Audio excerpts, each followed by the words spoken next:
Tonight on 16 by 9. Bitcoins are transferred directly from person to person via the net without going through a bank or clearinghouse. The Bitcoin revolution. This is going to change the world. A brand new currency with no government control. No president, no king in this world can stop a Bitcoin transaction. And then, not criminally responsible. It's like being caught in a tide or in the ocean, you know. You're in something that's bigger and stronger than you are. Controversy in the justice system. A killer is a killer is a killer, mentally ill or not. And families caught in the middle. Then, taking a free ride. From my earliest memories I can remember, I've always been fascinated with freight trains. I have a feeling that before this train leaves, someone's gonna come and kick me out.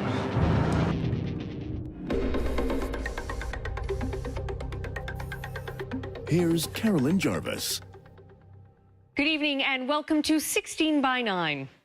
As the dollar and the euro continue their slow path to recovery, some people are trading in their money for a currency that is already booming. It's called Bitcoin, and it's the currency of the internet. Invented 5 years ago by an anonymous programmer, Bitcoin has no government tied to it, no delay when sending money, and few, if any, transaction fees. And while many people still may not consider Bitcoin real money, it's making some people really rich.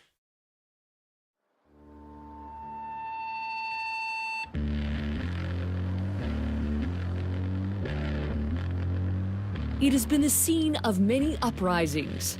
Berlin, a city both elegant and defiant.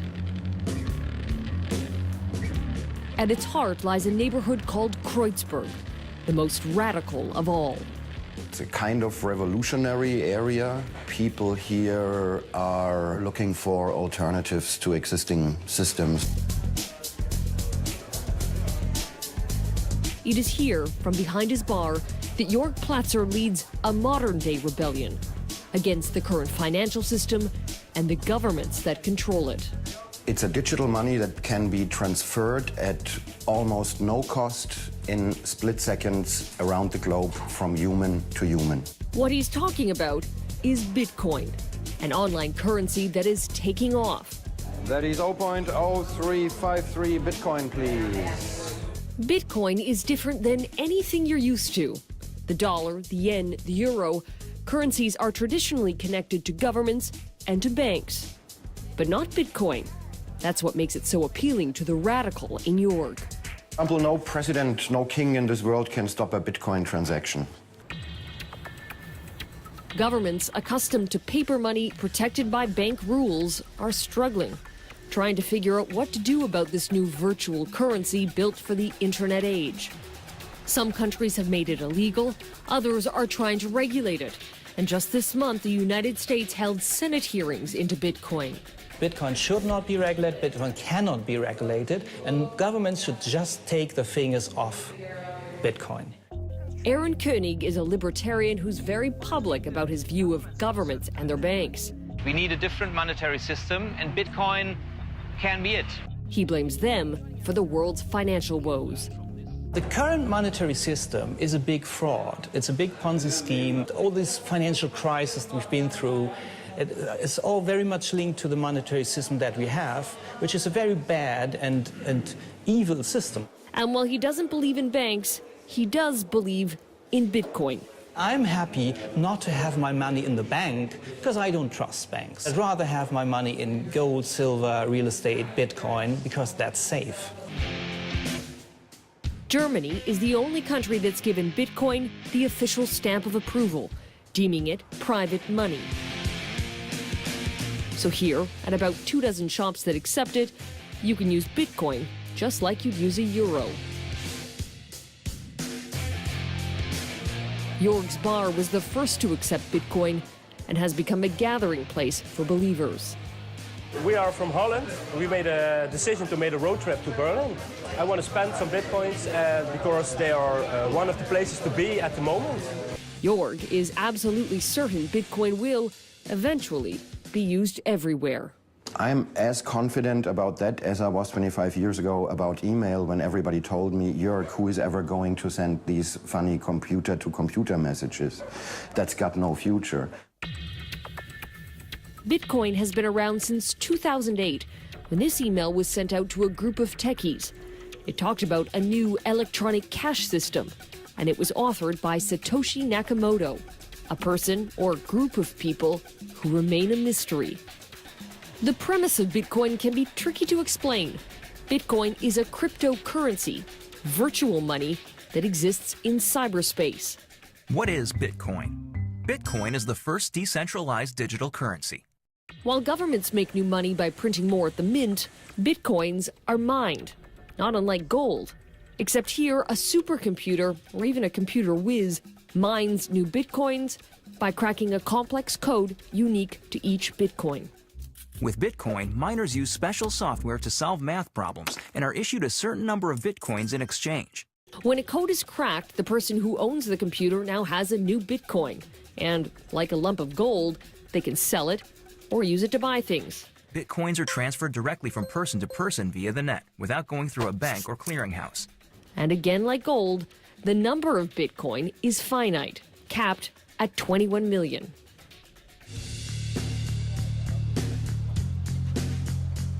We wanted to try out Bitcoin, so equipped with a digital wallet that we downloaded onto a smartphone, we gave it a shot. The process is relatively simple. That's my wallet with my code. Our phone scans a code, and Bitcoins instantly go from our digital wallet to the stores. And you've received 0.01572 Bitcoin. Bitcoin to me, yes. Unlike a debit card, the transaction doesn't go through a bank. And unlike a credit card, there were almost no fees. You can really compare to the internet in the early 90s. Not that many people used it, and when you try to explain it to somebody, everybody would say, who needs that? It's just for computer freaks. I heard it all before. Hello? Aaron Koenig is so convinced Bitcoin is the way of the future that he's running a Bitcoin exchange. This may not look like a typical trading floor, but it works the same way. People meet to buy and sell Bitcoin. 100 euros would be 0.79. But Bitcoin has another, very different kind of believer than anti-government libertarians. At the epicenter of capitalism in downtown Manhattan, we caught up with the speculators. The problem being a Bitcoin company right now is they want to invest too much money. Jaron Lukasiewicz, Charlie Shrem, and David Johnston. Think of them as the new generation of dot-com millionaires.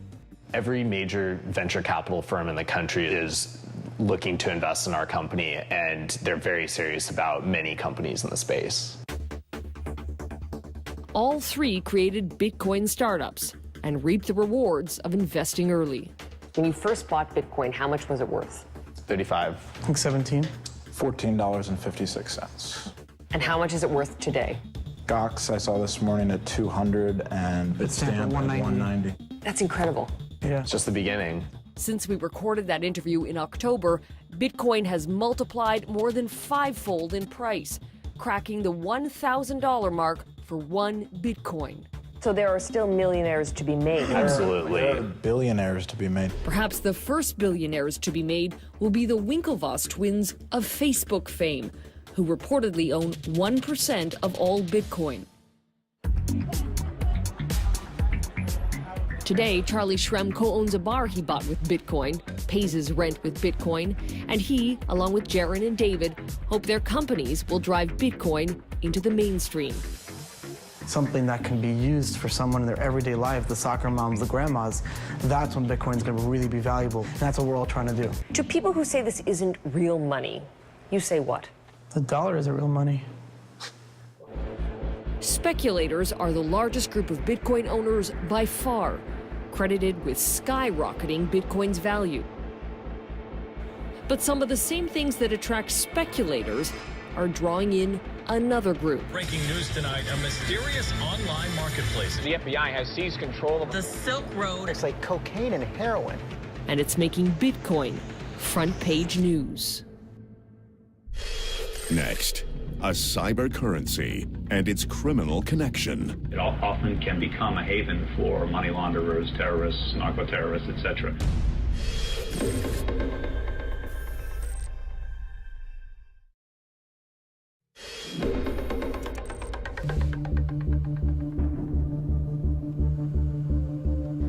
It's been called the Amazon of illegal goods, an underground website with ads for drugs, guns, even hitman for hire.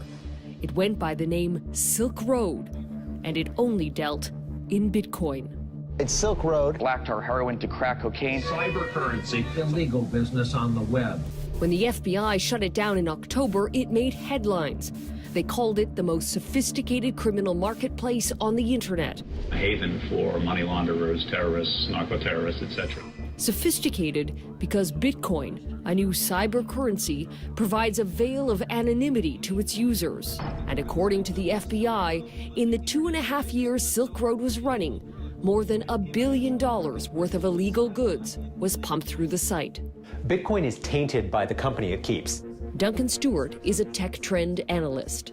The fact that Bitcoin has certain attributes that are unusually well suited to illegal activities means that it tends to attract those elements who wish to do illegal things. While the alleged mastermind of Silk Road denies all charges, police warn he won't be the only one who's caught. Already, another illegal bazaar has sprung up in Silk Road's place. It's called Black Market Reloaded, and on it we found ads for this AK-47, grenades, and cocaine. And again, it only accepts Bitcoin. You think people are going to be prosecuted for using Bitcoin in Canada? I think they will be prosecuted for using Bitcoin either for actual illegal activities, drugs, violence, weapons, or for making $1 million trading Bitcoin and not reporting that to the tax person. But there is another obstacle for Bitcoin as big as the FBI and the RCMP. The banks. In both Canada and the US, they are leery of Bitcoin. I've been kicked out of every major bank. I can't have an account at Chase, Citibank, Wells Fargo, because I'm in Bitcoin. Charlie Shrem created a company to make Bitcoin more user-friendly. One bank flew me out and said the reason we can't work with you is we simply see you as a competitor to us. That's why we can't bank you. I know which bank that was. Yeah, have a nice day. So what am I supposed to do in that case?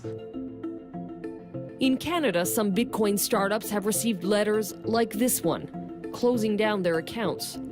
When we asked the banks about their position on Bitcoin, no one would explain. But security expert Michael Perklin has a theory. The way that the Bitcoin technology works, you don't need banks. You can be your own bank. It's got to be a scary notion if you're one of the major 5 banks in Canada. You're taking business away from the bank. It definitely is a sea change. Could the banks shut down Bitcoin? No. They can make it difficult to use, and they can make it difficult to go back and forth between traditional currencies and Bitcoin. But there's nothing that a bank can do to shut down Bitcoin. The rub for banks is that in the cyber world, you won't need a checking or savings account.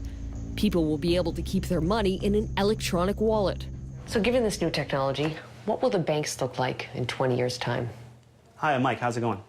And, hi, you're Carolyn. How's it going? People can be their own banks. And if there's a sign that time is near, this could be it. So say we want to do $120. This is going to get you 0.5438 Bitcoin. The world's first, and so far only, Bitcoin ATM. It went live just last month in Vancouver and did $100,000 worth of transactions in the first week alone. The company's co-founder, Mitchell Demeter. We're going to be spreading those out across Canada, probably hitting the major cities, Calgary, Toronto, Montreal, and Ottawa.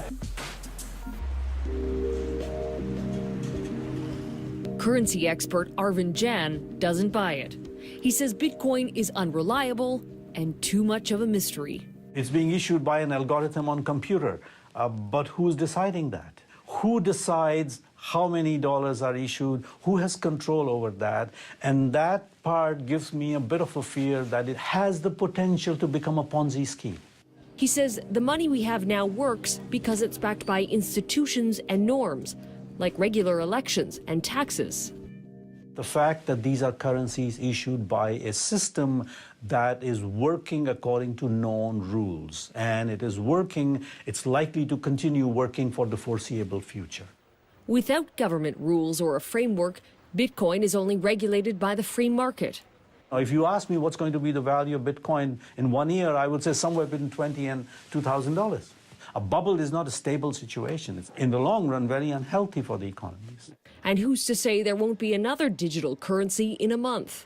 What prevents somebody else from coming up and saying, my algorithm is even better than the Bitcoin algorithm? If somebody better comes along, there goes the value of Bitcoin. Still, the excitement for Bitcoin hasn't waned. The currency continues to grow. And for the true believers, it is the future. This is going to change the world. I see it as only a matter of time before this technology gets adopted everywhere. In my lifetime? Definitely in your lifetime. We'll be right back.